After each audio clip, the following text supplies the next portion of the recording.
ഇപ്പോൾ ശ്രീ അജയ് തറയിൽ ടെലിഫോണിൽ വാർത്തയോട് പ്രതികരിക്കാൻ. ശ്രീ അജയ് തറയിൽ, ഇപ്പോൾ ഈ കൊടിമരത്തിന്റെ കാര്യത്തിൽ അങ്ങയുടെ കാലത്ത് കൊടിമരത്തിൻ നന്നാക്കുന്നതിനായി ഒരു സ്പോൺസർ പണം നൽകിയിരുന്നു. അതുകൂടാതെ താങ്കളുടെ ഭരണസമിതിയുടെ കാലത്ത് താങ്കളടക്കം എടുത്ത തീരുമാനപ്രകാരം താരങ്ങളിൽ നിന്നടക്കം പണപ്പിരിവ് നടത്തി അതിന്റെ കണക്കുകളില്ല എന്നുള്ള വിവരം കൂടി പുറത്തു വരുന്നുണ്ട്. എന്താണ് അങ്ങേക്ക് ഇതിനോട് പ്രതികരിക്കാനുള്ളത്? അങ്ങനെ പണപ്പിരിവൊന്നും ഞങ്ങൾ നടത്തിയിട്ടില്ല. കൃത്യമായ കണക്കുണ്ട്. കൃത്യമായ കണക്കും ഈ സ്വർണം പൂശിയ എല്ലാ കണക്കുകളും ഹൈക്കോടതിയിൽ ഹൈക്കോടതി നിയോഗിച്ച അഡ്വക്കേറ്റ് കമ്മീഷൻ സമർപ്പിച്ചിട്ടുണ്ട്. അതിന്റെ കോപ്പി ഞങ്ങളുടെ കയ്യിലുണ്ട്. വേണമെങ്കിൽ നിങ്ങൾക്ക് വാട്സപ്പ് ഇട്ട് തരാം. അതിനെക്കുറിച്ച് അതിന്റെ കാര്യങ്ങൾ എല്ലാ കണക്കുകളും അതിനകത്ത് വ്യക്തമായിട്ട് കണക്കുള്ളതാണ്. അപ്പോൾ ഈ കൊടിമരം പ്രതിഷ്ഠയുമായി ബന്ധപ്പെട്ട് കൊടിമരം ഉണ്ടാക്കാനും പ്രതിഷ്ഠിക്കുവാനുമായുള്ള ചെലവിലേക്ക് ഒരു പൈസ ആരും വാങ്ങിയിട്ടില്ല.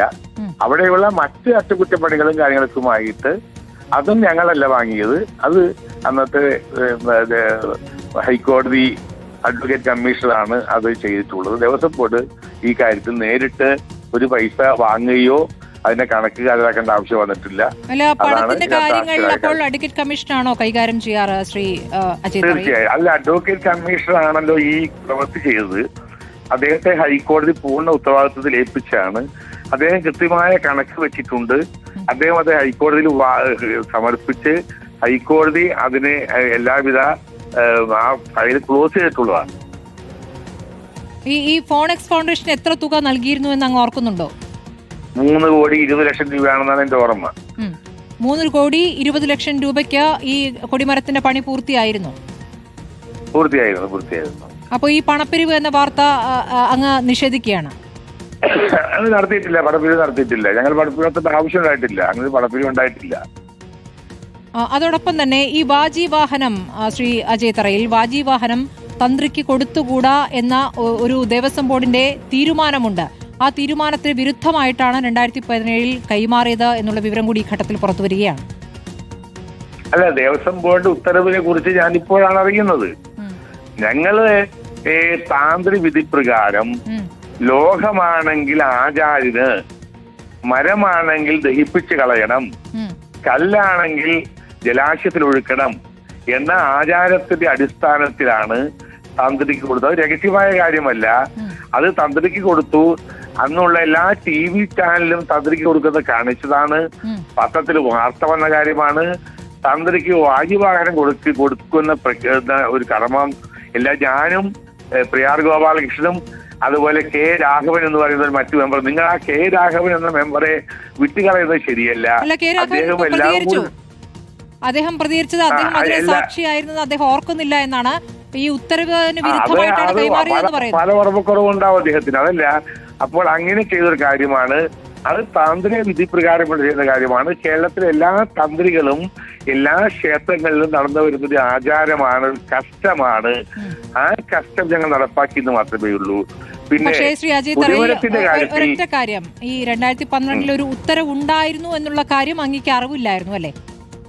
അത് ഞങ്ങൾ അറിവില്ലായിരുന്നു. ആരും പറഞ്ഞില്ല. അവിടുത്തെ എക്സിക്യൂട്ടീവ് ഓഫീസർ പറഞ്ഞില്ല, സെക്രട്ടറി പറഞ്ഞില്ല, അവിടുത്തെ അസിസ്റ്റന്റ് ആരും ഞങ്ങൾ പറഞ്ഞില്ല, ദേവസ്വം കമ്മീഷണർ പറഞ്ഞില്ല.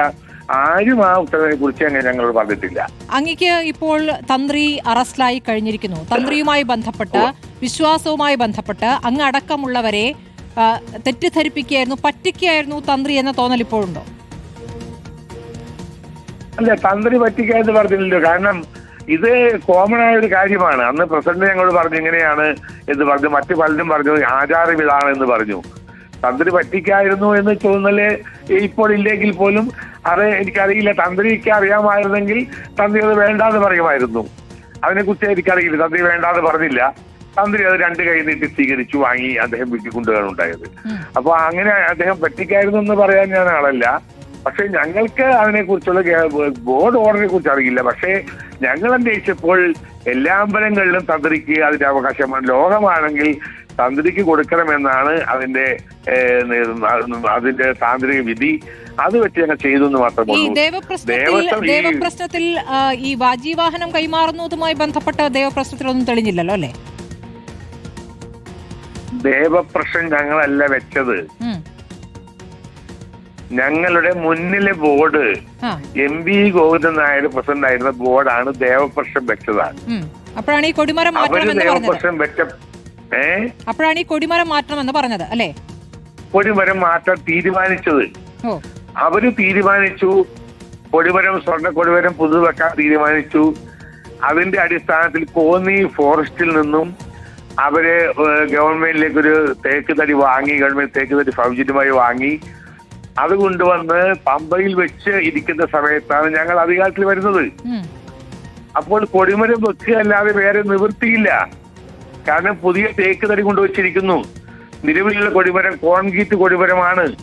ആ കോൺക്രീറ്റ് കൊടിമരം 50 കൊല്ലം കഴിഞ്ഞാൽ താഴെ വീഴുന്ന അവസ്ഥയിലാണ് ജീർണിച്ചിരിക്കുന്നു എന്നാണ് പറഞ്ഞിട്ടുള്ളത്.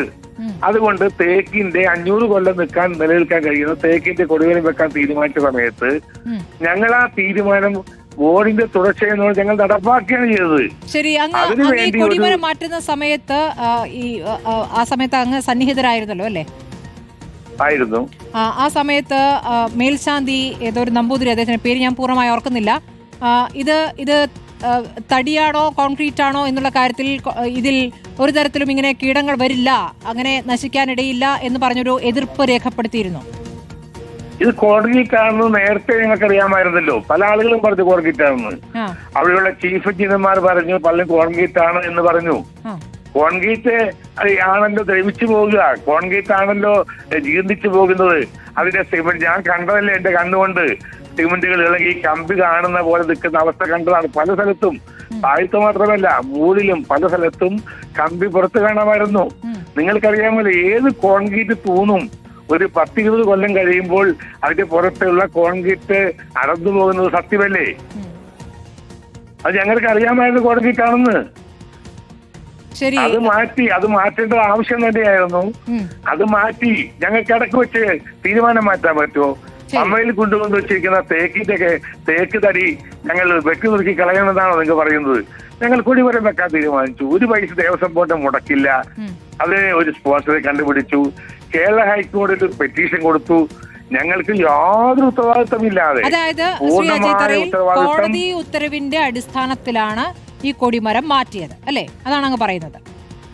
അല്ല, കൊടിമരം മാറ്റാനായി ഞങ്ങൾക്ക് മുമ്പുള്ള ബോർഡ് തീരുമാനിച്ചതിന്റെ അടിസ്ഥാനത്തിൽ ആ തീരുമാനത്തെ തുടർച്ചയായിട്ടോളം ഞങ്ങൾ ആ തീരുമാനത്തിലേക്ക് വരികയും കൊടിമരം പുതുവെക്കാനും എല്ലാ കാര്യങ്ങൾക്കുമായി ഹൈക്കോടതിയിൽ ഒരു പെറ്റീഷൻ കൊടുത്ത് ആ പെറ്റീഷന്റെ അടിസ്ഥാനത്തിൽ ഹൈക്കോടതി ഒരു അഡ്വക്കേറ്റ് കമ്മീഷനെ വെച്ചു.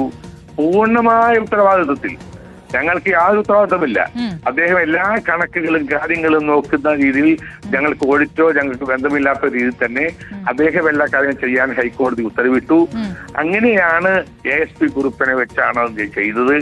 ആ കൃത്യം നിർവഹിച്ചതിന് ശേഷം അദ്ദേഹം കൃത്യമായി ഹൈക്കോടതിയിൽ റിപ്പോർട്ട് കൊടുക്കുകയും ഹൈക്കോടതി അത് അംഗീകരിക്കുകയും ചെയ്ത് കഴിഞ്ഞിരിക്കുന്ന വസ്തുതയാണ്. ശരി, അതിൽ ഈ വാജിവാഹനം തന്ത്രിക്ക് അവകാശപ്പെട്ടതാണ് എന്ന് തന്ത്രി തന്നെ പറയുന്നു. തന്ത്രി എന്ന് വെച്ചാൽ രാജീവര് തന്നെ പറയുന്നു. അത് പറഞ്ഞപ്പോൾ ഈ പറഞ്ഞ കോടതി നിയോഗിച്ച കമ്മീഷൻ, അഡ്വക്കേറ്റ് കമ്മീഷൻ അത് ശരിവെക്കുന്നു. അതിനുശേഷമാണ് പ്രയാർ അത് കൈമാറിയത് എന്നതാണോ സത്യം? അത് ശരിയായിരിക്കാം. തന്ത്രിയും പറയുന്നത്. തന്ത്രിയും അല്ല, മറ്റേ അഡ്വക്കേറ്റ് കമ്മീഷൻ അന്നേരം അവിടെ ഉണ്ടായിരുന്നല്ലോ. അദ്ദേഹത്തിനും അത് ശരിയാണ്. അദ്ദേഹം ഒരു 10ഓളം കൊടിമരങ്ങൾ കേരളത്തിൽ വെച്ചിട്ടുള്ള ഒരു മഹിൾ വ്യക്തിയാണ്. ഇപ്പോൾ അങ്ങേക്ക് ഇതിലൊരു പിഴവായി തോന്നുന്നത് ഈ ദേവസ്വത്തിന്റെ ഉത്തരവ് അങ്ങേക്ക് അറിയില്ലായിരുന്നു എന്നുള്ളതാണ് അല്ലേ? തീർച്ചയായിട്ടും. അതൊരു പിഴവായി പോയി എന്നിപ്പോ തോന്നുന്നു.